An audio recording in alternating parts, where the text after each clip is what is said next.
მოგესალმებით, ეს არის გადაცემა სოხუმი თბილისი. დღეს ჩვენ ვისაუბრებთ იმაზე თუ რა ხდება აფხაზი პოლიტიკოსის კან კვარჭიას თავს, რომელიც ბოლო პერიოდში ღიად დაუპირისპირდა რუსეთის ფედერაციას. დღეს ჩვენი სტუმარი გახლავთ აფხაზეთის საინფორმაციო ანალიტიკური ცენტრის დირექტორი ქალბატონი ეკა წივწივაძე. მოგესალმები. განსაკუთრებული შემთხვევა, იმიტომ რომ მოეხსენებათ ჩვენი გადაცემა თბილისის სოხუმი წარმოადგენს სწორედ აფხაზეთის საინფორმაციო ანალიტიკური ცენტრის პროექტს და ჩვენი ყურება მოეხსენებათ შეიძლება ყველა პლატფორმაზე, როგორც არის Facebook, YouTube, TikTok. კიდევ ერთხელ მოგესალმები, ქალბატონი და მადლობა. პირიქით, მადლობა, რომ წელიწადში ერთხელ მიწევ ხოლმე გადაცემაში. ეს ტრადიცია გამოვიდა კი ბატონო. და თან ძალიან საინტერესო თემაზე ჩვენ საუბრობთ ზოგადად ყოველთვის აქ და აფხაზეთში მიმდინარე თემატიკაზე ვაშუქებთ იქ არსებულ საზოგადოებრივ პოლიტიკურ ეკონომიკურ ფონს, მაგრამ ეხლა გამოჩნდა, ასე ვთქვათ, ადამიანი, რომელიც შეიძლება ითქვას, რომ არის ერთგვარი სიმბოლო აფხაზეთის ეხანდელი მდგომარეობის. ეს არის კან კვარჭია, რომელიც იდეოლოგიურად რუსეთში სამართლებრივად. მას უკვე მიესაჯა რამდენიმე წელი იქ ციხეში დამოუკიდებლად 10 წელი და 6 თვე. ხო, მიესაჯა უკვე. და კან კვარჭია, რომელიც ომობდა თავის დროზე. ჩვენ ძმათამკვლევ ომში გასაგებია ქართველების წინააღმდეგ. და აქედან გამომდინარე, აქვს გასაგებია რაღაც რეპუტაცია აფხაზეთში, მას ეთქმის სიტყვა. ის ახლა იდევნება ჯერჯერობით, რა თქმა უნდა, ჯერჯერობით აფხაზეთი არ გადასცემს, ვერ გადასცემს მას რუსეთს. შევახსოვოთ მაყურებელს, რით დაიწყო ეს ყველაფერი. დაიწყო იმით, რომ ეს კაცი შეუვარდა რუს პოლიტექნოლოგიებს, რომლებიც იმყოფებოდნენ იქ არჩევნების დროს, მიაგნო მათ გასაიდუმლოებულ ბინას ბუდეს და იქ შეუვარდა. შეგვიძლია ნახოთ კადრები და მე ვისაუბროთ, აი როგორ მოხდა ეს ყველაფერი.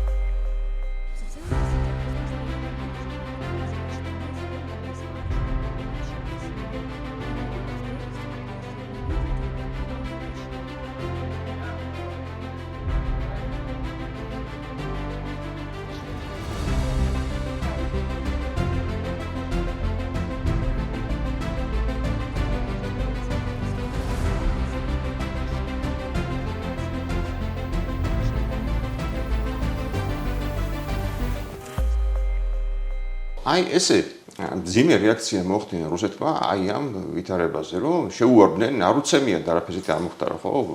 თუმეტესავით არ მოუკლავთ და ასე შემდეგ, მაგრამ მაინც ასეთი ძიმე რეაქცია დაიწყო სამართლებრივი დევნა ამ ადამიანის. თავიდან და აღინიშნოს, რომ პოლიტექნოლოგიების საქმე ეს არის კან კვარჭიას საქმის მხოლოდ ერთი თავი, ასე რომ ვთქვათ, მის წინააღმდეგ ბრძოლა კრემლმა ძალიან დიდი ხნით ადრე დაიწყო, მაშინ როდესაც მან ხმა აღიმაღლა ბიჭვინთის აგარაკების თემასთან დაკავშირებით. მერე დაიწყო აქციები, შემდეგ გვახსოვს ნოემბრის ბუნტი, რასაც მოყვა ასლამჟანიას გადაყენება და ასე შემდეგ განვითარებული პროცესები, რომელიც მიმდინარეობდა ოკუპირებულ აფხაზეთში.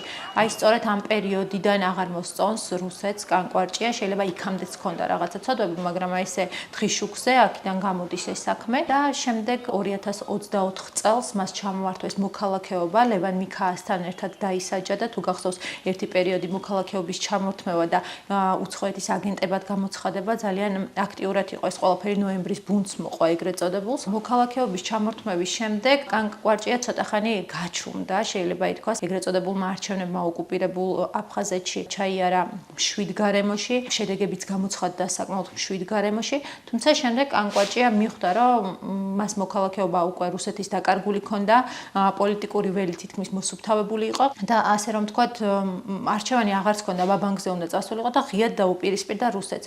ალბათ გახსოვს შენს და მაყურებელსაც ეგრეთ წოდებული პასპორტების თემა, რომელთან დაკავშირებითაც მან მოაწყო ბრიფინგი და თქვა, რომ რუსეთის შიდა პასპორტების გაცემა ოკუპირებულ აფხაზეთში შინაგან საქმეთა სამინისტროში ეგრეთ წოდებულში არ უნდა ხდებოდესო და შემდეგ რუსეთმაც უკან გაიწვია ეს საქმე, მიხვდნენ, რომ კანონდარღვევა იყო, ისედაც ყველა სამართალ წარმოება, რაც ოკუპირებულ ტერიტორიაზე მიმდინარეობს, ისედაც კანონდარღვევაა, მაგრამ ამ შემთხვევაში თავადაც აღიარეს, რომ ეს კანონდარღვევა იყო. ეს უკვე მეორე დარტყმა იყო კან კვარჭიას მხრიდან რუსეთის მისამართით, აი იქ კიდე ერთხელ დააფიქსირეს მისი ეგრეთ წოდებული შეცდომები, ასე შეიძლება ითქვას და შემდეგ უკვე ამას მოყვა მისი ხმამაღალი განცხადებები ეგრეთ წოდებული პოლიტექნოლოგიების საქმესთან დაკავშირებით. ის ამბობდა, რომ რუსეთი ეგრეთ წოდებულ განხორციელებული თვითმმართველობის არჩევნების კონტროლს ახორციელებს, რომელიც გაიმართა 2025 წლის შემოდგომაზე და მაშინ იყო სწორედ, როდესაც შევარდა რამდენიმე კაკალიასთან ერთად და თანამოაზრეებთან ერთად შევარდა იმ შტაბ-ბინაში, სადაც იყვნენ რუსი პოლიტექნოლოგები, რომლებიც სწავლდნენ მოსახლეობის აზრს, ატარებდნენ გამოკითხვებს, იძლეოდნენ მითითებებს და ასე შემდეგ. მოითხოვა მათი გაძევება ოკუპირებული აფხაზეთიდან. აი ეს უკვე აღარ აპატიეს მას. ოკუპირებული აფხაზეთისგან მოითხოვა რუსეთმა, რომ დაესაჯათ, მისთვის ჩამოერთმიათ დეპუტატის მანდატი, თუმცა ესე მარტივად არ ხდება. აფხაზეთში ჯერ კიდე არსებობს ეგრეთ წოდებული კლანური მმართველობა,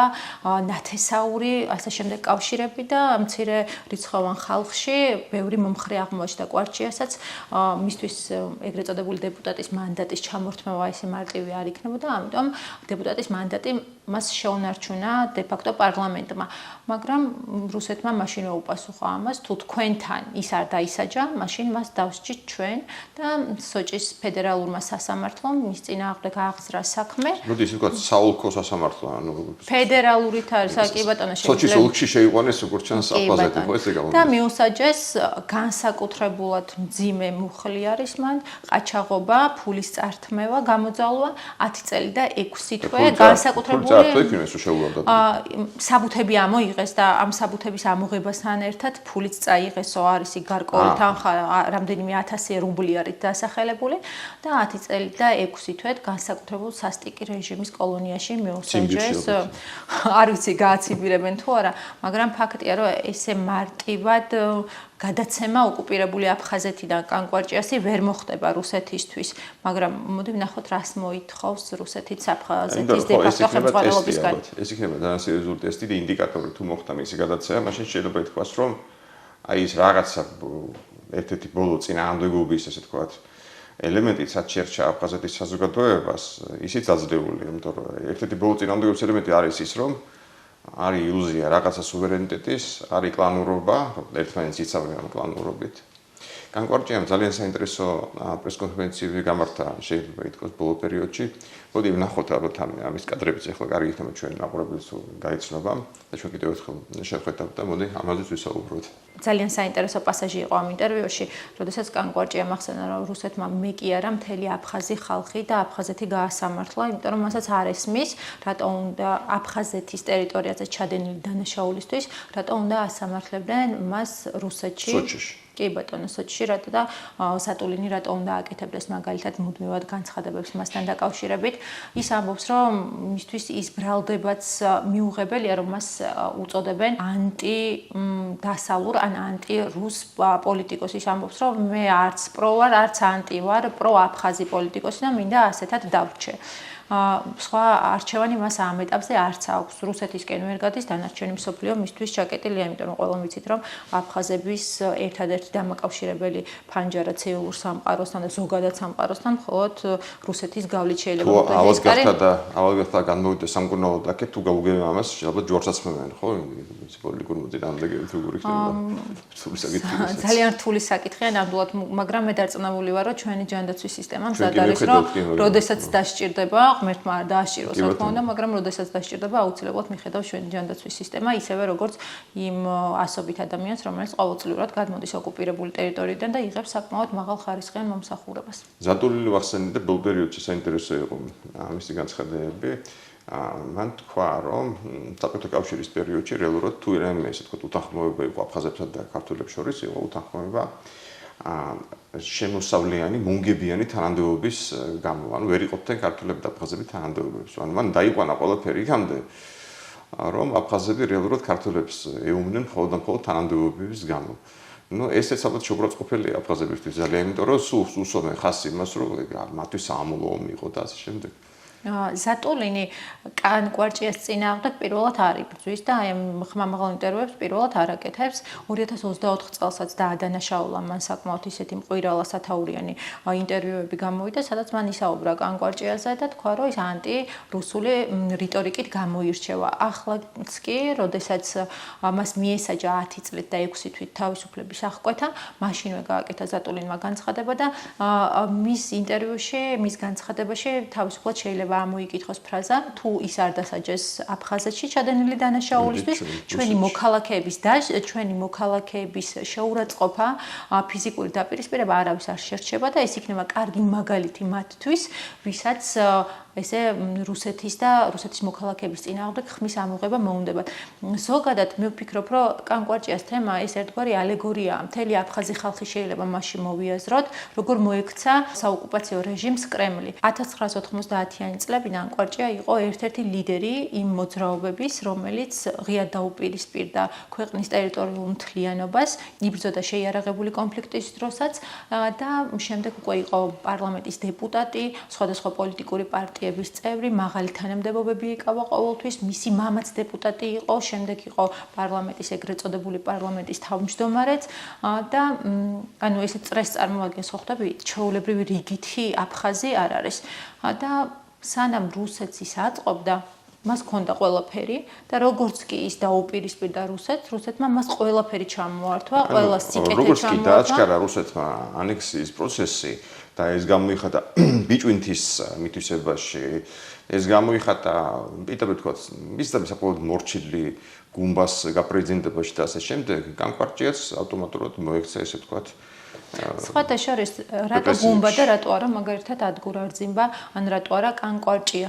ნოემბრის ბუნტის შემდეგ რუსეთს რო აერჩია კანკვარჭია, ისიც ისე შეასრულებდა რუსეთის მოთხოვნებს აფხაზეთში, როგორც ახლა მაგალითად ბადრა გუმბა ასრულებს. თუმცა ბადრა უფრო მორჩილია, კანკვარჭიას სხვა მოთხოვნები ჰქონდა რუსეთთან დაკავშირებით. ოფიციალური დოკუმენტაცია მე ხელში არ მიჭირავს, მაგრამ ის რაც იწერება ტელეგრამ არხებზე, მის ბიზნეს ინტერესებზე მუდმივად არის საუბარი. ამას საუბრობენ, რომ ქონდა მაინინგების ფერმა, კრიპტოსამუშაოები და ასე შემდეგ. ეს მეგონი აფხაზეთში ყველა პოლიტიკოს გააჩნია. ყველაზე ვერ ვიტყვით, მაგრამ კანკვარჭიაზე ძალიან ხმამაღლა საუბრობენ ამას და შეგახსენებ დე-ფაქტო პარლამენტში სროლა რო იყო და ერთ-ერთი დეპუტატი ეგრეთ წოდებული რო გარდაიცვალა გოლანძია, სწორედ დაპირისპირება მაინინგების თემას მოყვა ეგრეთ წოდებულ დეპუტატ ხარაზიასა, რომელსაც მოუხსნეს მანდატი და კანკვარჭიას შორის გოლანძია მათ უბრალოდ აშველებდათ, სწორედ ამ მაინინგების თემაზე იყო. ანუ ბიზნეს ინტერესები ყოველთვის ჰქონდა კანკვარჭიას, იყენებდა თავის პოზიციას და ასე შემდეგ და სწორედ ამიტომაც რუსეთმა მასზე არ დასვა ფსონი, ესე შეიძლება ითქვას და აირჩია შედარებით მორჩილი ბადრა გუმბა. მაგრამ ნოემბრის ბუნტის შემდეგ, რომ კანკვარჭია აირჩია რუსეთს და ის გაიხადა მაგალითად პრეზიდენტობის კანდიდატი, კანკვარჭიაც ძალიან მშვიდად და ჩუმად გაატარებდა იმ პოლიტიკას, რომელიც სურს კრემლს. აქ ერთ რაღაც ახალ შეიძლება დავინახოთ ერთგვარი ტენდენცია, რომ ის თაობა, რომელმაც იომა 92 წლების ზვათამკვლელ ომში და ის თაობა აფხაზებს გულისხმობ ცხადია. იმ თაობის პოლიტიკოსები, რომლებიც ამ ომში მიიღეს მონაწილეობა და მიიჩნევენ, რომ მათ ესე თქვა აფხაზეთს მოუტანეს დამოუკიდებლობა და შეცდომა ისეთ ებრაუჭებია ამ რაღაც ბოლო ნარჩენებს მათი რაღაც სუვერენიტეტის. აღარ აწყობს კრემლს არანაირად და მთლიანად ცდილობს ახლა მათ ჩამოშორებას და მათ წაშლას და უნდა რომ გადააბაროს ეს ტერიტორია ოკუპირებული ისეთ პოლიტიკოსებს, რომელთაც არაფერი არ აკავშირებს მათ შორის აი მომთან და იმ ილუზიას და სუვერენიტეტის. შეიძლება მაგ ლოგიკაში გამოყვე, იმიტომ რომ ბადრა გუმბას ეგრეთ წოდებულ პრეზიდენტს შეიარაღებულ კონფლიქტში მონაწილეობა არ მიუღია, ისევე როგორც მაგალითად საგარეო საქმეთა ეგრეთ წოდებულ მინისტრ ბარციც. საერთოდ ერთ-ერთ ინტერვიუში წელიც კი არ ახსოვს, როდის იყო შეიარაღებული კონფლიქტი გახსოვს ალბათ ეგ, მასაც არ მიუღია მონაწილეობა და ახლაც ეგრეთ წოდებული მინისტრთა კაბინეტი და პრეზიდენტის დე-ფაქტო გარემოცვა, პრეზიდენტო ადმინისტრაციის დე-ფაქტო გარემოცვა ისეა დაკომპლექტებული, რომ შეიარაღებულ კონფლიქტში მონაწილეობა მიღებული უმრავლესობას არ აქვს. თუმცა ეგრეთ წოდებული ვეტერანები, ვინც შეიარაღებულ კონფლიქტში იბრძოდნენ, მათ თავიანთი პარტია აქვთ, რომელიც ყველა პოლიტიკურ პროცესში ძალიან აქტიურად არის ჩართული და მუდმივად ცდილობენ, რომ მათი ეგრეთ წოდებული ღვაწლი არ დაიკარგოს და მათი აზრი ყოველთვის იყოს ყველა ეგრეთ წოდებულ პოლიტიკურ გადაწყვეტილებაში მაქსიმალურად გათვალისწინებული. ბოლო პრესკონფერენციებზე საქართველოს ისაუბრა კანკვარჭიამ, ეხლა თქმა უნდა, ქებადიდება არ ყოფილა მისი მხრიდან, მაგრამ ისეთი სასტიკი კრიტიკა და ლანძღვაც არ ყოფილა. Я гражданин Абхазии. მე აფხაზეთის მოქალაქე ვარ. ხაზგასმით ვამბობ, აფხაზეთის მოქალაქე. მე აფხაზეთში ჩადენილი რაღაც დანაშაულისთვის რატომღაც მას ამართლებს რუსეთის სასამართლო. ეს ნონსენსია. თუმცა რაც არის ეგ არის. დღეს რუსეთის სასამართლომ მე კი არა ვთვლი, რომ რუსულმა სასამართლომ გაასამართლა აფხაზი ხალხი, აფხაზეთი. ეს არის უპატივცემულობა, ეს არის ნეგატიური დამოკიდებულება ჩვენს მიმართ. ჩვენი კონსტიტუციის უპატივცემულობა, ჩვენი კანონის უპატივცემულობა და ჩვენი პრეზიდენტის. სამწუხაროდ ჩვენი ხელისუფლება დუმს და არ რეაგირებს. Война закончилась. რაც შეეხება საქართველოსთან ურთიერთობას, ომი დასრულდა. მეომრის ცნება აღარ არსებობს, თუმცა არსებობს ცნება პატრიოტი. საქართველომაც უნდა გაიგოს, რომ ურთიერთპრეზიდენტირების დრო დასრულდა. თაობები იცვლებიან. იცით, რომ საბჭოთა კავშირმა ფაშისტურ გერმანიას მეორე სამამულო ომი მოუგო, მაგრამ დღეს თანამშრომლობენ ეკონომიკურ, პოლიტიკურ და კულტურულ სფეროებში. ეს ხოვრებაა და ის გრძელდება. როგორც ჩანს, ასე თუ ისე, ამ ყველაფრის ფონზე რაც მის თავს ზატრიალ და რეალისტურად აფასებს რუსეთსაც, აქედან გამომდინარე ილაპარაკო, რომ საქართველოს ხათ უგრძნობს დალოგდები ძმები იქნება და ახლობთ გავშინარსის გამოსვლა იქნება. ხო, აი ესე მთლად ესე არ ვთქვამს, მაგრამ მან ახსენა, რომ დიალოგი უნდა დაიწყოს და რაღაცა შეიცვალოს, რადგან ფიქრობს, რომ საქართველოშიც რიტორიკა იცვლება ოკუპირებულ აფხაზეთთან დაკავშირებით. საქართველოში არაფერი არ შეცვლილა ამ მიმართულებით, ყველა დონეზე. კი ბატონო, მაგრამ დიალოგის საჭიროებაზე საუბარი ეს ძალიან მნიშვნელოვანია მათის მხრიდან, რომ ოკუპირებულ ჩვენგან ხელი ყოველთვის გაწვდილია მათთვის, მაგრამ იქიდანაც აი ამ ხელის გაწვდის ფაქტი ასე ხშირი არ არის ხოლმე, მით უმეტეს ბრიფინგებზე არავინ არ საუბრობს ხოლმე, რომ საქართველოსთან დიალოგი საჭიროა. პირიქით ყოველთვის რაღაცა ულტიმატუმებს და წინაპირობებს აყენებენ ხოლმე და ის კვარჭია ხმამაღლა რო განაცხადა საქართველოსთან დიალოგის საჭიროებაზე, ძალიან მწვავე შეფასებები მოყვა მისი ყოფილი თანაგუნდელებისგანაც და ეგრეთ წოდებული სახელისუფლებო შტოსგანაც ბადრა გუმბამაც გააკეთა განცხადება. ვიცე-პრემიერი ეგრეთ წოდებული კიდევ უფრო მკაცრი იყო პირდაპირ დაგმო და ასე შემდეგ თუ ვინმე საზოგადო მოღვაწე იყო რომელიც აფილირებულია ეგრეთ წოდებულ ხელისუფლებასთან მისი განცხადებები საქართველოსთან ურთიერთობას მიმართებაში ყველამ დაგმო. აი საინტერესოა ჩემი ბოლო კითხვა ეს იქნება როგორ ვარაუდი გაქვს ვეტერანები გაჩუმდებიან ამ ვითარებაში თუ რაღაცნაირად დაუჭერენ მას ხარს. სანამ ამ კითხვაზე გიპასუხებდე, კიდევ ერთი მნიშვნელოვანი ფაქტი და მომენტი, რომელიც მის ინტერვიუში მენიშნა, მან თქვა, რომ ჩვენ არაფერს არ ვაკეთებთ იმისთვის, აღიარების პოლიტიკა წინ წავიდეს. ხაჯიმბას შემდეგ არც ერთ ქვეყანას ოკუპირებული აფხაზეთი არ უღიარებია მოგეხსენებათ და ამაში საქართველოს ხელისუფლების წვლილი უდიდესია აღიარების პოლიტიკის მიმართებაში. სწორედ ამიტომაც არ აღიარებს არც ერთი ქვეყანა და ყველა ის ქვეყანა, ვინც გვაღიარებსო, ძალიან ცოტა მათი რაოდენობა და რუსეთმა თუ მოინდომა ამ კარებს ჩაგვიკეტავს აუცილებლად და არც არ გვექნება გასავლებლიო. ხელისუფლება ჩვენი არაფერს არ აკეთებს იმისთვის, რომ თუნდაც კვირაში ერთხელ ფრენები გქონდეს თურქეთში, ან კვირაში ერთხელ ფრენები გქონდეს ერევნის მიმართულებითო, ეს რა თქმა უნდა ისედაც შეუძლებელი არის და ამ ვითარებაში, მაგრამ ძალიან ბევრი უკმაყოფილება დაუგროვდა მას მისივე ხელისუფლების წინააღმდეგ და ერთ-ერთი ყველაზე მთავარი რაც არის საოკუპაციო რეჟიმი, მას არ იცავს რუსეთთან მიმართებაში. ანუ ხელისუფლებამ თითქოს ხელები დაიბანა და დარჩა რუსეთი და კან კვარჭია. ახლა არის საქმე ვეტერანებთან დაკავშირებით შენ შეკითხვას ვეცდები რომ სწორედ უპასუხო. რა გავლენები აქვს ოკუპირებულ აფხაზეთში ეგრეთ წოდებულ ვეტერანებს? მათი გავლენები რო არა, რუსეთს არ მოუწევდა კან კვარჭიას გასამართლება სოჭში. დაისჯებოდა ოკუპირებულ აფხაზეთშივე და მას მანდატსაც შეუჩერებდნენ. ან იქვე მოიხდიდა სასჯელს, ან გადაცემდნენ რუსეთს. კი ბატონო. მნიშვნელოვანია ის ფაქტიც, რომ ამბობს, რომ ბოლომდე იბრძოლებს და აუცილებლად ყველა ინსტანციაში გაასაჩივრებს ამ გადაწყვეტილებას, თუმცა რამ აზრს რომ მოკლებულია ეს თავადაც ხდება ამაში. კან კვარჭი არის ძალიან კარგი მაგალითი ნებისმიერი მცხოვრებისთვის, ვინც ახლა ოკუპირებულ ტერიტორიაზე ცხოვრობს. სანამ ჭირდებოდა კრემლს, კან კვარჭია იყო მშვენივრად, გახდა დეპუტატი, ასე შემდეგ და როგორც კი ოდნავი წინააღმდეგობა გაუწია, თუ არა რუსეთს ძალიან კარგად გამოჩნდა როგორ დაისაჯა მარტივად არაფრად არ ჩააგდეს აფხაზეთის ეგრეთ წოდებული კონსტიტუცია და თვითონვე მიიღეს თავიანთ ტერიტორიაზე გადაწყვეტილება რომ ეს ადამიანი უნდა დასჯილიყო. კითხეს მას ელოდება თუ არა ლიკვიდაციას და ამბობს რომ არც ეს არ არის მოულოდნელი, სავსებით შესაძლებელია რომ ერთ დღეს ცოცხალი აღარ იყოს, მაგრამ ამბობს რომ ამის არ ეშინია. მე მხოლოდ შემიძლია წარმატებები უსურვო. კი, გიერთები ნამდვილად უცებ წარმატებები ადამიანს, რომელიც ესე ვთქვათ, ჯობს გვიანდი არასოდეს რო იტყვიან, მან გაიაზრა რა ხდება მის თავს და ასევე მთლიანად აფხაზეთის თავს. ძალიან დიდი მადლობა და მე შევეცდები დავარღვევ ტრადიციად უფრო არა წელიწადში ერთხელ. უღრმესი მადლობა, წარმატებებს გისურვებთ. დიდი მადლობა ჩვენ გადაცემისა დაბრუნდება.